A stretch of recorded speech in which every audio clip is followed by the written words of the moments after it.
மழை நின்று ஒரு வாரம் கடந்த போதும் குடியிருப்பை சுற்றிய வெள்ளநீர் வடியாததால் நோய் பரவல் அபாயம் நிலவுவதாக அப்பகுதி மக்கள் குற்றம் சாட்டுகின்றனர். ஆசிரியர் நகர் உள்ளிட்ட பகுதிகளில் பெஞ்சல் புயலால் பெய்த கனமழை குடியிருப்புகளை சூழ்ந்து கொண்டது. இந்த நிலையில் மழை நின்று ஒரு வாரம் கடந்த போதும் குடியிருப்புகளை சுற்றி தேங்கிய நீர் வடியவில்லை என மக்கள் கூறுகின்றனர். எனவே விரைந்து நீரை வெளியேற்ற வேண்டும் என்று அப்பகுதி மக்கள் கோரிக்கை விடுத்துள்ளனர்.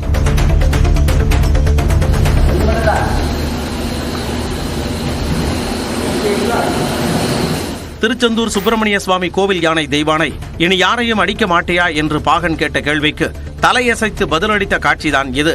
தெய்வானை யானை தாக்கியதில் அதன் பாகன் உதயகுமாரும் அவரது உறவினரான முன்னாள் ராணுவ வீரர் சிசுபாலனும் உயிரிழந்தனர். இதையடுத்து 21 நாட்களாக யானையை கால்நடை மருத்துவர்களும் வனத்துறையினரும் தொடர்ந்து கண்காணித்து வருகின்றனர். இந்நிலையில் திருநெல்வேலி வன கால்நடை மருத்துவர் மனோகர் தெய்வானை யானையை நேரில் பார்வையிட்டு மருத்துவர்கள் மற்றும் பாகனிடம் அதன் உடல்நலம் குறித்து விசாரித்தார். கன்னியாகுமரி மாவட்டம் பத்மநாபபுரத்தில் பள்ளி சிறுவர்களை தெருநாய் துரத்திய சிசிடிவி காட்சி வெளியாகியுள்ளது. காந்திநகர் பகுதியில் பள்ளிக்கு சென்றுவிட்டு வீடு திரும்பிய 9 வயது சிறுவனும் அவருடைய 6 வயது சகோதரியும் சாலையில் நடந்து சென்றனர். அப்போது அந்த பகுதியில் நின்றிருந்த தெருநாய் அவர்களை துரத்தியது. இதனால் இருவரும் அலறியடித்து ஓட்டம் பிடித்தனர். இதனை கவனித்த அக்கம் பக்கத்தினர் நாயை விரட்டிவிட்டு சிறுவர்களை காப்பாற்றினர்.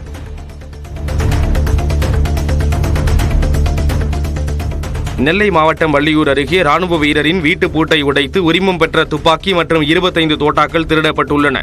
சமூக ரங்கபுரத்தைச் சேர்ந்த அழகு அமிர்தசரஸில் இந்திய எல்லை பாதுகாப்பு படையில் பணியாற்றி வருகிறார். இவரது வீட்டின் பூட்டை உடைத்து உள்ளே நுழைந்த நபர்கள் துப்பாக்கியையும் தோட்டாக்களையும் திருடிச் சென்றுள்ளனர். இதுகுறித்து ஆன்லைன் மூலம் கொடுக்கப்பட்ட புகாரின் பேரில் ராதாபுரம் காவல்துறையினர் விசாரிக்கின்றனர். 174 பாரம்பரிய நெல் ரகங்களை மீட்டெடுத்த நெல் ஜெயராமனின் 6ஆம் ஆண்டு நினைவு தினத்தை முன்னிட்டு திருவாரூரில் இயற்கை விவசாயிகள் அஞ்சலி செலுத்தினர். நெல் ஜெயராமனின் உருவப்படத்திற்கு மாலை அணிவித்த விவசாயிகள் மலர் தூவி மரியாதை செலுத்தினர். அப்போது வேளாண் பல்கலைக்கழகத்திற்கு நெல் ஜெயராமனின் பெயரை வைக்க வேண்டுமென விவசாயிகள் கோரிக்கை விடுத்தனர். கள்ளக்குறிச்சி மாவட்டம் மணிமுக்தா அணையிலிருந்து பாசனத்திற்காக மாவட்ட ஆட்சியர் தண்ணீரை திறந்து வைத்தார். அணையின் முழு கொள்ளளவான 36 அடியில் தற்போது 34 அடி வரை உள்ள நிலையில் அணைக்கு வரும் 500 கன அடி நீர் அப்படியே வெளியேற்றப்படுகிறது. அடுத்த 25 நாட்களுக்கு அணையிலிருந்து தண்ணீர் திறக்கப்படுகிறது. இதனால் ஏறத்தாழ 5000 ஏக்கர் விளைநிலம் பாசன வசதி பெறும் என தெரிவிக்கப்பட்டுள்ளது.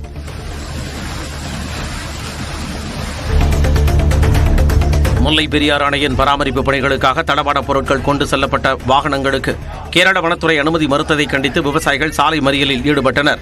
தேனி மாவட்டத்தில் தமிழ்நாடு கேரள எல்லையான குமுடியை நோக்கி புறப்பட்ட PR பாண்டியன் தலைமையிலான விவசாய அமைப்பினரை காவல்துறையினர் தடுத்து நிறுத்தியதால் சாலையில் படுத்து போராட்டம் நடத்தினர். இதனால் போக்குவரத்து சிறிது நேரம் நிறுத்தப்பட்டதால் ஐயப்ப பக்தர்கள் உள்ளிட்டோர் காத்திருந்தனர். பெஞ்சல் புயலால் ஏற்பட்ட பயிர் சேதங்களை தோட்டக்கலை மற்றும் வருவாய்த்துறையினர் கணக்கிட்டு உரிய நிவாரணம் வழங்க வேண்டும் என கள்ளக்குறிச்சி மாவட்ட விவசாயிகள் கோரிக்கை விடுத்துள்ளனர். கல்வராயன் மலை அடிவாரத்தில் உள்ள பொட்டியம், மாயம்பாடி, மல்லிகைப்பாடி, ஊத்தோடை, காட்டுக்கொட்டாய், பரங்கிநத்தம் உள்ளிட்ட பல்வேறு மலை கிராமங்களில் பயிரிடப்பட்ட வாழை, மரவள்ளி கிழங்கு உள்ளிட்ட பயிர்கள் கனமழையால் முற்றிலும் சேதமானதாக விவசாயிகள் தெரிவித்துள்ளனர். கொடைக்கானலில் சாலையில் நடந்து சென்ற 5 வயது சிறுவனை தெருநாய் கடித்து குதறிய சம்பவம் அதிர்ச்சியை ஏற்படுத்தியுள்ளது. கொடைக்கானலில் கடந்த சில நாட்களாக தெருநாய்களின் தொல்லை அதிகரித்துள்ளது. இந்த நிலையில் ஏமம் தெரு பகுதியைச் சேர்ந்த ஜீனு என்ற 5 வயது சிறுவன் வீட்டின் அருகே உள்ள கடைக்கு சென்றார். அப்போது அங்கு சுற்றித் திரிந்த நாய் சிறுவனை துரத்தி கடித்தது. கடந்த 1 மாதத்தில் 70க்கும் மேற்பட்டோர் தெருநாய்கள் கடித்து காயமடைந்துள்ளதாக மக்கள் குற்றம் சாட்டுகின்றனர். காலையில மாலையில ஸ்கூல் பசங்கள நிறைய பேர் வராங்க, பைக்ல வராங்க, நடந்து வராங்க. இவங்களுக்கு எல்லாம் பாதுகாப்பே இல்லை. இந்த தெரு நாய்களுக்கு மட்டும் ஏதாவது ஒரு கட்டுப்பாடு கொண்டு வந்தீங்கன்னா நல்லா இருக்கும். நம்ம வந்துட்டு இந்த அவசர பிரிவில் இருக்கோம். GSல வந்ததுனால இங்க கேட்டாக்கா சுமார் கிட்டத்தட்ட 70-80 பேரை கடிச்சிருக்கிறதா கணக்கு சொல்றாங்க. விமான நிலைய விரிவாக்கப் பணிகளுக்கு மதுரை மாவட்டம் சின்ன உடைப்பு கிராமத்தில் நிலம் கையகப்படுத்துவதற்கு எதிர்ப்பு தெரிவித்து மக்கள் 3வது நாளாக போராட்டத்தில் ஈடுபட்டனர். மதுரை விமான நிலைய விரிவாக்கப் பணிக்காக சின்ன உடைப்பு, பரம்புப்பட்டி உள்ளிட்ட கிராமங்களில் நிலம் கையகப்படுத்தப்படுகிறது. இதற்கு எதிரான வழக்கை வியாழக்கிழமை அன்று விசாரித்த உயர்நீதிமன்ற மதுரை கிளை வரும் 19ஆம் தேதி வரையில் சின்ன உடைப்பு கிராமத்தில் வீடுகளை அகற்ற நடவடிக்கை மேற்கொள்ளக்கூடாது என உத்தரவிட்டது. எனினும் நிலம் கையகப்படுத்தும் பணியை கைவிட வலியுறுத்தி சின்ன உடைப்பு கிராம மக்கள் 3வது நாளாக போராட்டத்தில் ஈடுபட்டனர். பெஞ்சல் புயல் காரணமாக பெய்த கனமழையால் செங்கல்பட்டு மாவட்டத்தில் சாலைகள் கடுமையாக சேதமடைந்துள்ளன. சென்னை திருச்சி தேசிய நெடுஞ்சாலையில் பாலாற்றின் அருகே இருபுறங்களிலும் சாலை சேதமடைந்துள்ளது. குண்டும் குடியுமாக உள்ள சாலைகளில் வாகனங்கள் தட்டு தடுமாறி செல்லும் நிலை ஏற்பட்டுள்ளதால் விரைவில் சீரமைக்க வேண்டுமென வாகன ஓட்டிகள் கோரிக்கை விடுத்துள்ளனர். நீலகிரியில் கடும் பனிமூட்டத்தால் சாலையை விட்டு விலகிய கார் பள்ளத்தில் விழுந்த நிலையில் 4 இளைஞர்கள் அதிர்ஷ்டவசமாக உயிர் தப்பினர். கேரளாவைச் சேர்ந்த 4 இளைஞர்கள் நீலகிரிக்கு சுற்றுலா வந்தனர். கூடலூர் அருகே மலைப்பாதையில் சென்று கொண்டிருந்த போது கடும் பனிமூட்டத்தால் சாலையை விட்டு விலகிய கார் அங்கிருந்து பள்ளத்தில் கவிழ்ந்தது. இளைஞர்களின் சத்தம் கேட்டு வந்த அக்கம் பக்கத்தினர் 4 பேரையும் மீட்டு மருத்துவமனையில் அனுமதித்தனர். புதுக்கோட்டை பழைய பேருந்து நிலையம் அருகே அம்பேத்கர் சிலைக்கு மரியாதை செலுத்த வந்த பாஜகவினரும் விசிகவினரும் மாறி மாறி முழக்கங்களை எழுப்பியதால் பரபரப்பு நிலவியது.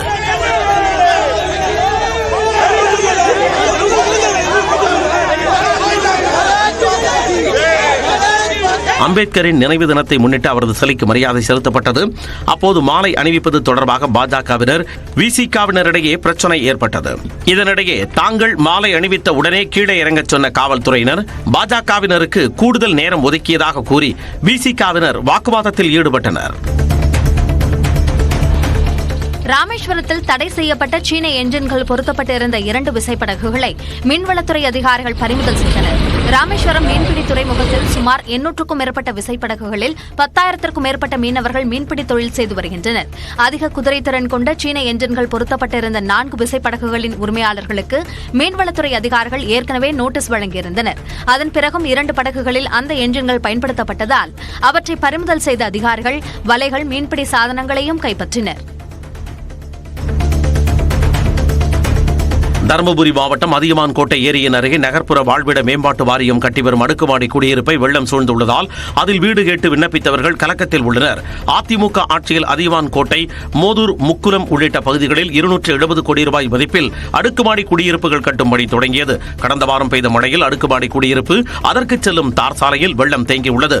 அங்கு வீடு வழங்க கோரி ஆகஸ்ட் மாதம் பொதுமக்கள் விண்ணப்பித்திருந்த நிலையில் அவர்கள் தற்போது அச்சத்தில் உள்ளனர். அப்பகுதி முழுக்கவும் நீர் சூழப்பட்டிருக்கிறது. அடுக்குமாடி குடியிருப்பில் குடியிருப்பதற்கான வாய்ப்பில்லாத வகையில் நீர் சுற்றிலும் சூழ்ந்துள்ளது. அதற்கான நடவடிக்கைகளை அரசு மேற்கொள்ள வேண்டும். பொள்ளாச்சி அருகே உள்ள டாப் ஸ்லிப் பகுதியில் அரசு பேருந்தை காட்டுமாடு முட்டியதால் பயணிகள் அச்சத்தில் கூச்சலிட்டனர்.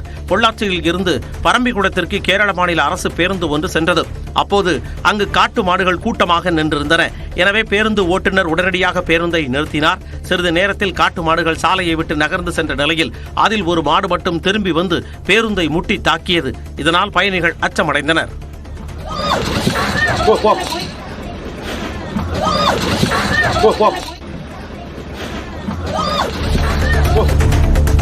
சபரிமலையில் விஐபிகளுக்கு சிறப்பு சலுகை அளிக்கப்படக்கூடாது என்று கேரள உயர்நீதிமன்றம் உத்தரவிட்டுள்ளது. தொழிலதிபர் சுனில் சுவாமி தொடர்பான வழக்கில் இந்த உத்தரவு பிறப்பிக்கப்பட்டுள்ளது. சாதாரண பக்தர்கள் போலவே நடத்தப்பட வேண்டும் என்றும் கேரள உயர்நீதிமன்றம் உத்தரவிட்டுள்ளது. சபரிமலையில் சீசனின் போது 10 நாட்கள் பயன்படுத்த அனுமதிக்கப்படக்கூடிய குறிப்பிட்ட அறையை தொழிலதிபர் சுனில் சுவாமி விதிகளுக்கு மாறாக சுமார் 10 ஆண்டுகளாக பயன்படுத்தியதாகவும் தகவல் வெளியாகியுள்ளது. இந்தியா கூட்டணியை தலைமையேற்று வழிநடத்த வாய்ப்பு கிடைத்தால் தாம் அதை ஏற்றுக்கொள்வேன் என்று மேற்குவங்க முதலமைச்சர் மம்தா பானர்ஜி கூறியுள்ளார். இது தொடர்பாக நியூஸ் 18 பெங்காலி சேனலுக்கு பிரத்யேக பேட்டி அளித்தவர், இந்தியா கூட்டணியை தாம் உருவாக்கியதாகவும் அதை இப்போது வழிநடத்துபவர்களால் சரியாக வழிநடத்த முடியவில்லை என்றால் அதற்கு தாம் என்ன செய்ய முடியும் என்று மம்தா பானர்ஜி கேள்வி எழுப்பியுள்ளார். மேலும் தமக்கு மேற்கு வங்கத்தை தாண்டி அரசியல் செய்யக்கூடிய எண்ணம் இல்லை என்றும் அவர் கூறியுள்ளார்.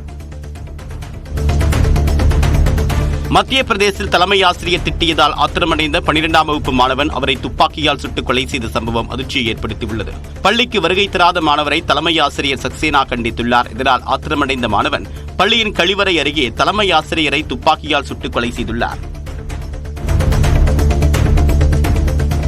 நாஷிக் கூட்டுறவு வங்கியில் 196 கோடி ரூபாய் முறைகேடு செய்யப்பட்டதாக தொடரப்பட்ட வழக்கில் அமலாக்கத்துறை அதிகாரிகள் மும்பை, அகமதாபாத் உட்பட 7 நகரங்களில் சோதனை மேற்கொண்டனர்.